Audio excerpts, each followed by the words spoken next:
Today we're going to talk about dispersion.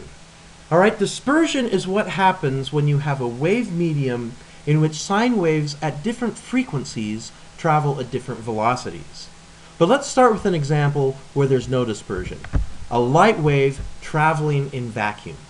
All right, so a light wave, a pulse of light traveling in vacuum will travel as a rigid wave with no dispersion. So, for example, imagine I have a femtosecond laser that makes a little pulse of light. All right, it's a sine wave, but its amplitude changes. For example, let's say it changes to make a little Gaussian pulse. All right, so it looks like a sine wave, but the amplitude gets bigger and then it gets smaller. Okay, so as we're going to learn later on, things which are not sine waves, and this is not a sine wave, right? A pure sine wave doesn't, the amplitude doesn't change, right?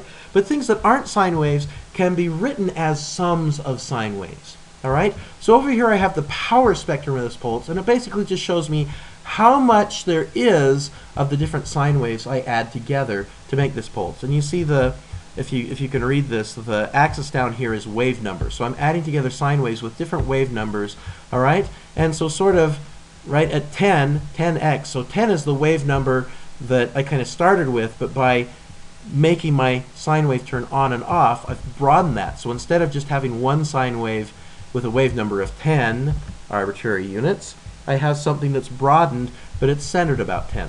Okay? Now here is how that light pulse propagates in vacuum. It's just a rigid wave traveling through. All right? Now if we notice that with time the power spectrum doesn't change. It's the same sine waves always, but because of the way they add, you know, they're all traveling together, all right? And so over, you know, here they're always adding so that they cancel each other out, and over here they're always adding so they cancel each other out, but right in the pulse they add together and don't cancel each other out, and we get our pulse. All right, if we could track with the pulse, now it turns out relativity doesn't let us do this with light waves, but let's forget about relativity for a minute and pretend like this is a more normal kind of a wave, like a sound wave or a water wave, and I can run alongside it and see the wave come to a stop. All right, let's pretend we can do that. If I could, all right, we see this wave, it just doesn't change with time, right? Because the wave travels rigidly. Okay? But now let's add some dispersion.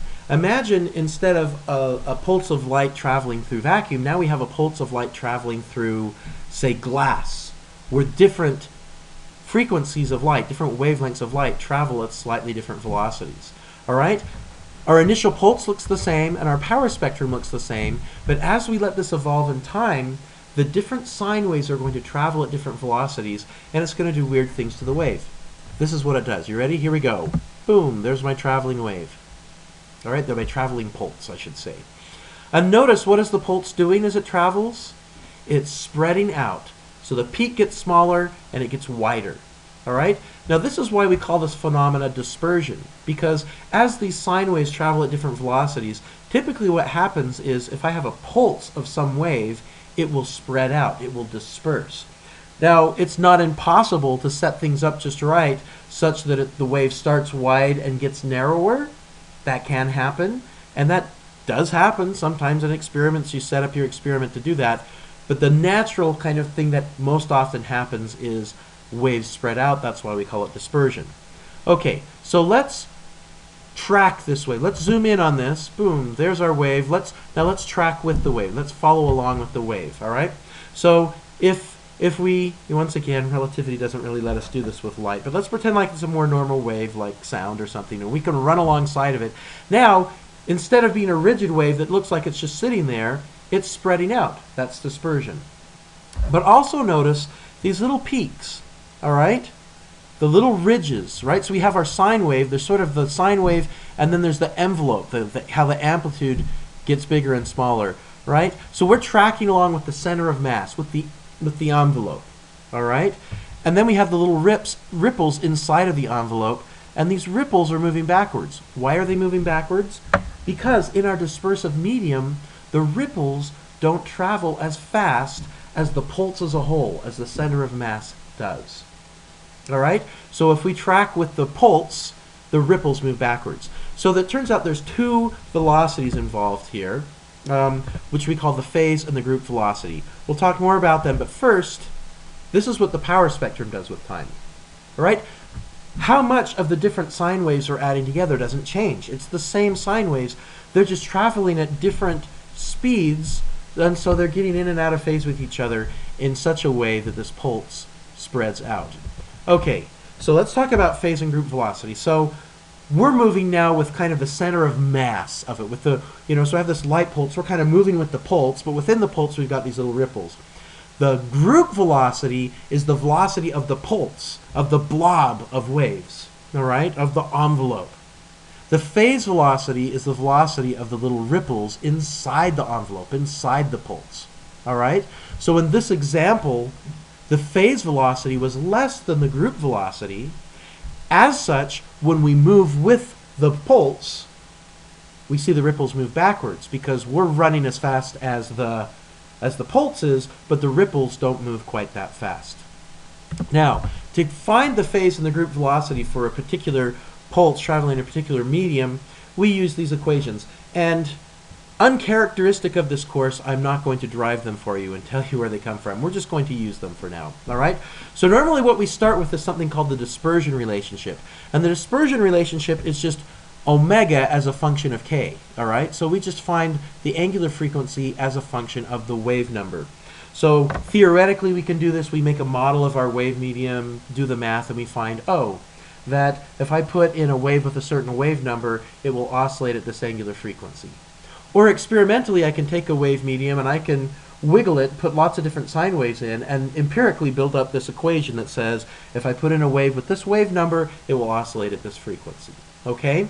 Once we have this dispersion relationship, what we can do to find the phase velocity, we just take our dispersion relationship, divide by k, and then whatever function that gives us, we're going to plug in kind of the average k of our pulse. Right? For example, this pulse right here, we said it's a whole bunch of different sine waves, but it's centered around this wave number of 10 arbitrary units for this particular example, right? So we take our dispersion relationship, we divide by k, and then we take whatever that expression is that we get, which will be a function of wave number k, and we plug in the sort of average, the middle, wave number of our wave. To find the group velocity, rather than taking our wave number and dividing by k, we take rather than taking our dispersion relationship and dividing by k, our wave number, we take the derivative of our dispersion relationship with respect to k. After we do the derivative, then we plug in this sort of average wave number. All right? So here's a couple examples. Imagine I have a non-dispersive medium, such as light traveling through a vacuum. For a non-dispersive medium, my dispersion relationship just says that the angular frequency is equal to a constant times the wave number. That is the dispersion relationship for a non-dispersive medium. All right? It seems maybe ironic that we have a dispersion relationship for something that's non-dispersive, but that's what it is. All right, so to find the phase velocity, I just take my dispersion relationship and divide by k. So my dispersion relationship is c times k. I divide that by k, and I just get it c. That's groovy. That's what makes it a non-dispersive medium. All sine waves travel at the same velocity, independent of k. That's what our phase velocity is. It's the velocity of those ripples, of the little sine waves, right? So the phase velocity is just a constant, all right? Now, for a non-dispersive medium, the phase velocity and the group velocity ought to be the same, right? So that our ripples travel with the pulse. In a non-dispersive medium, our pulse should just travel rigidly. Well, let's see what we get. If I take the derivative with respect to k of our dispersion relationship, which is just c times k. C is a constant, it comes out. The derivative of k with respect to k is 1, and I get c. All right, so we see, aha, for a non-dispersive medium, the phase and the group velocities are the same, and the phase velocity is independent of the wavelength, or the frequency of the wave. That's exactly what we expect for a non-dispersive medium. Here's an example of something with dispersion. Deep water waves. So imagine you have ripples traveling on a lake or an ocean.